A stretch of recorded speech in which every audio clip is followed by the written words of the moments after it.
Na mpenzi mtazamaji wa Amashi TV, maafisa mikopo pamoja na wanakamati wa bodi zinazosimamia mikopo zaidi ya 130 kutoka katika mikoa mbalimbali nchini ikiwemo mkoa wa Tanga ambaye ndio mwenyeji wamepata semina na mafunzo yatakayowajengea uwezo wa udhibiti wa mikopo wanayotoa kwa wanachama wao. Mafunzo hayo yaliyoanza wiki iliyopita na kufanyika Tanga mjini na kufanikiwa kutoa mafunzo hayo kwa maafisa wa SACCOS zaidi ya 80. Na leo tarehe 21 mwezi wa 5 2025, mafunzo hayo yameendelea hapa wilayani Korogwe ambapo maafisa mikopo zaidi ya 50 wamepata semina na mafunzo yaliyofanyika katika ukumbi wa mikutano uliopo katika hoteli ya Korogwe Executive. Akizungumza na Amashi TV, Dr. Festo Mwepaja ambaye ndiye mwezeshaji na mtoa elimu ya mafunzo hayo yanayohusu mikopo amesema, naitwa Dr. Festo Mwepaja.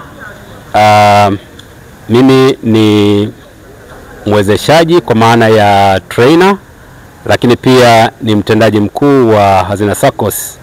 Niko mahali hapa nimeletwa na chama kikuu cha ushirika ambacho kinaitwa SCAT. SCAT ni muunganiko wa SACCOS nchini ambayo miongoni mwa kazi zake za msingi ni pamoja na kuwajengea uwezo wanachama wake ambao ni wana SACCOS nchi nzima. Kwa hiyo kwa vipindi hivi mfululizo kuanzia wiki iliyopita, SCAT imekuwa ikiwajengea uwezo wanachama wake katika udhibiti wa mikopo wanayoitoa kwa wanachama wao. Wiki iliyopita tulikuwepo Tanga ambapo tulifanya mafunzo kwa SACCOS ambazo ni za mahali pa kazi. Wiki hii tuko Korogwe ambapo tunafanya mafunzo ya namna hiyo hiyo kwa SACCOS zile ambazo ni za kijamii, kwa maana kwamba zinahudumia jamii ambayo inatuzunguka. Tumekuwepo mahali hapa kwa siku mbili. Dhumuni kubwa la kufundisha mikopo ambayo ndio imetuweka mahali hapa ni kwa sababu mikopo ndiyo mali kubwa ambayo taasisi za fedha au SACCOS zinazimiliki. Kinyume chake ni kwamba mali hizi zimekuwa katika hatari kubwa, kwa maana kwamba watu wanakopa pesa hazirudi kwa wakati. Kwa ndio maana SCAT wameona umuhimu wa kufanya mafunzo kwa watendaji, kwa maana ya wafanyakazi ambao ni maafisa mikopo, lakini na zile kamati za bodi ambazo zinasimamia mikopo. Tangu wiki iliyopita kama nilivyosema kwamba Tanga tulikuwa na washiriki ambao walikuwa ni zaidi ya 80. Lakini kwa leo mahali hapa Korogwe pia tuna washiriki ambao ni zaidi ya 50. Washiriki hawa tunaamini kwamba kama wakipata elimu hii, wakirudi wakaenda kuitumia kwenye vyama vyao, basi ni imani ya SCAT kwamba vyama vyetu vitaimarika na wanachama wataendelea kupata huduma ambazo ni stahiki, na uimara na uendelevu wa SACCOS katika nchi hii utafikiwa, ambayo ndiyo matarajio ya SACCOS katika ulimwengu wa sasa. Aidha, baadhi ya maafisa wa mikopo kutoka katika taasisi mbalimbali za mikopo nchini kutoka katika mikoa mbalimbali walioshiriki katika semina hiyo walikuwa na haya ya kusema. Kwa jina naitwa Frankie Mbonde. Mimi natokea Ngome SACCOS Limited ilipo Dar es Salaam. Ni mjumbe wa bodi, lakini pia ni mjumbe wa kamati ya usimamizi katika swala zima la mikopo. Ngome SACCOS ni chama cha ushirika ambacho mafungamano yake ni kwa maafisa na maaskari wa Jeshi la Wananchi wa Tanzania pamoja na watumishi wote wanaofanya kazi katika Wizara ya Ulinzi na Jeshi la Kujenga Taifa. Tuko hapa Korogwe kwa ajili ya mafunzo ambayo yamelenga kutujengea uwezo wa kiutendaji tukiwa watendaji katika vyama vya ushirika hapa Tanzania. Ni matumaini yangu kwamba mafunzo haya yatatupa uwezo, yatatujengea uwezo, yatatuongezea weledi katika shughuli zetu za kila siku za chama ambazo ni kukopesha wateja wetu na wanachama kwa ujumla. Changamoto ambazo tunakutana nazo tukiwa kama vyama vya ushirika, kwanza ni issue za mtaji. Siku hizi tumekuwa na wimbi kubwa la wanachama ambao wanakuja kujiunga kwa ajili ya kuja kuwa wanachama wa SACCOS na kuweza kupata mikopo kwa riba nafuu, kwa sababu sisi waga tunajipangia wenyewe riba, kiwango gani cha riba tukipange. Kwa hiyo sasa tunapopata ongezeko la wanachama wengi pia tunakuwa na tatizo la ukwasi. Lakini pia kuna swala zima la uwezo. Dunia imebadilika, namna ya uendeshaji wa vyama vya ushirika na inabidi ibadilike. Kwa hiyo kupitia mafunzo haya tunafunzwa different models za kuendesha vyama hivi vya ushirika ambavyo ili kujenga ufanisi na utendaji mzuri katika vyama vyetu. Mimi kwa jina langu naitwa Hashim John Njanabo, natoka mkoa wa Kagera ambao tuna vyama vya msingi 134 ambao uzalishaji wetu zaidi ni kahawa, ambao zaidi sisi mambo yote ni KSU, lakini chama chetu cha Kagera Kahawa SACCOS kimetupa nguvu ili kusudi tupate mafunzo ya skati ambayo tumekuja hapa Tanga Korogwe. Kwa kweli tumefurahia sana mafunzo haya ambayo tumefurahia sana, ambayo changamoto ni zile ambayo tunaweza kuwaambia wanachama wetu kwamba ili kusudi mkope inabidi mfanye uwe na akiba, amana na hisa ili kusudi mweze kukopa ili kurudisha kwa malengo. Sio kwamba kukopa kwa la alafu kurudisha ikawa ni matanga. Changamoto zinazotokana ni nyingi zaidi ni kwa ajili ya kutorejesha mikopo kwa wakati na zile mikopo chechefu. Lakini kwa mafunzo haya tumejua kwamba mikopo chechefu, tumejua kurejesha kwa wakati na tuambia kama sisi wakilishi ambao tutaenda kule Bukoba ili kusudi tuwaeleze wanachama wetu ambao Kagera Kahawa SACCOS ili kusudi tuweze kuwaelimisha tuliyopata mafunzo ili warejeshe kwa wakati. Kwa majina naitwa Lodvik Joseph Mboe, natokea SACCOS iliyoko Kilimanjaro, wilaya ya Hai. SACCOS inaitwa Kalali SACCOS. Ni SACCOS ambayo chimbuko lake ni wamama waliokuwa wanauza maziwa kwenye kiwanda cha maziwa kinachoitwa Kalali. Wamama pale waliona maziwa wanayoyauza kiwandani pale wawe na fedha wasipeleke nyumbani, wawe na sehemu ya kutunzia fedha zao na kwa ajili ya kusomesha watoto wao. Na mpaka sasa SACCOS yetu ina wanachama 600.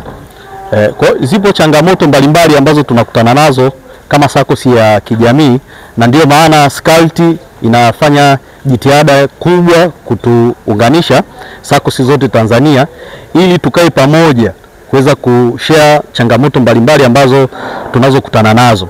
Ikiwa leo tumefika kwenye mafunzo kwa ajili ya kuweza kufahamu changamoto kwa nini mikopo hairejesheki. Sasa tunapokaa pamoja hivi leo tunafahamu kwamba wananchi wengi au wanachama wetu walioko kwenye vyama vyetu hawa wengine wanakopa tu kwa sababu ya miemko fulani, lakini wapo wanaokopa kwa ajili ya malengo na hao ndio wanaolipa mikopo yao inavyopasa. Lakini wale wanaokopa kwa ajili ya kwenda kulipa sehemu nyingine, hawa ndio wamekuwa wanaosababisha mikopo chechefu katika vyama vyetu, na hawa ndio wanaopelekea vyama vingi vya ushirika kushindwa kufikia malengo yao na matokeo yake vyama vile vinakufa. Kwa hiyo tupo hapa leo, SCCULT imetuwezesha kutupatia elimu kutoka mikoa mbalimbali Tanzania, na tunashukuru sio mara moja wala sio mara mbili SCCULT imeweza kutupatia elimu kutokana na changamoto ambazo tunazokutana nazo. Akitoa ufafanuzi kuhusu chama hicho kikuu cha vyama vya ushirika vya uwekaji akiba na mikopo Tanzania, mratibu wa programu na mafunzo wa chama hicho Bi Lea Daudi amesema. Kwa jina naitwa Lea Daudi, ni mratibu wa program na mafunzo kutoka chama kikuu cha vyama vya ushirika wa akiba na mikopo Tanzania ambao inaitwa SCCULT kwa kifupi. Na sisi kama SCCULT ni chombo ambacho kinafanya uratibu mbalimbali, lakini lengo kuu ni kufanya uwakilishi, utetezi na uzengezi kwenye vyama vya ushirika wa akiba na mikopo. Sasa hapa Korogwe tumekutana kwa ajili ya mafunzo ya maafisa mikopo na kamati za mikopo, SACCOS za kijamii. Lakini tulitoka Tanga, tulikuwa na SACCOS za mahali pa kazi. SACCOS ziko za aina nyingi. Kuna zile za jamii kwamba wanadili na jamii moja kwa moja kwa fungamano mbalimbali, lakini kuna zile za makazini ambazo tayari unakuwa ofisini, lakini wale wanachama wako ni wale ambao ni wa ajira. Sasa lengo kubwa la haya mafunzo ilikuwa ni kuhakikisha kwamba haya maafisa mikopo wanapata weledi mzuri wa kuweza kusimamia, kwa sababu kwenye vyama vya ushirika wa akiba na mikopo yani SACCOS, muhimili mkubwa ni mikopo. Yani lazima watu waweke akiba kwanza, yani ushirika wa akiba then mikopo. Sasa kuna watu ambao anakuja tu ili aweze kukopa. Lakini tunasahau kwamba zile akiba zinamsababishia na mwingine akope, maana utakuta wanakopa mara 2 ama mara 3. Sasa mara 2 mara 3 wewe umeweka kidogo, utaweza kurejesha kwa namna gani? Kwa hiyo hii ilikuwa ni kwamba lengo kuhakikisha hao washiriki wanatoa elimu kwa wale wanaokuja kukopa, ili tujue huu mkopo unaenda kuzalisha au hauendi kuzalisha, lakini namna ya ukusanyaji wa yale madeni. Maana sasa ukishakuwa mkopo umechelewa, tunatengeneza madeni.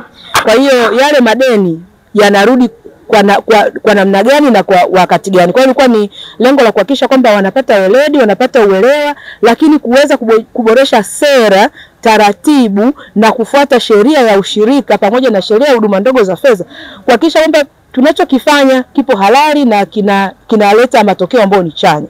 Tangu tumeanza tumezifikia sakosi nyingi. Kwanza mpaka sasa hivi ni sakosi zaidi ya 900 ambazo zimepata leseni. Ni zaidi ya 900 mpaka 1000 na kitu. Siwezi kutoa data kamili, lakini ambazo tumezifikia zaidi ya sakosi 700.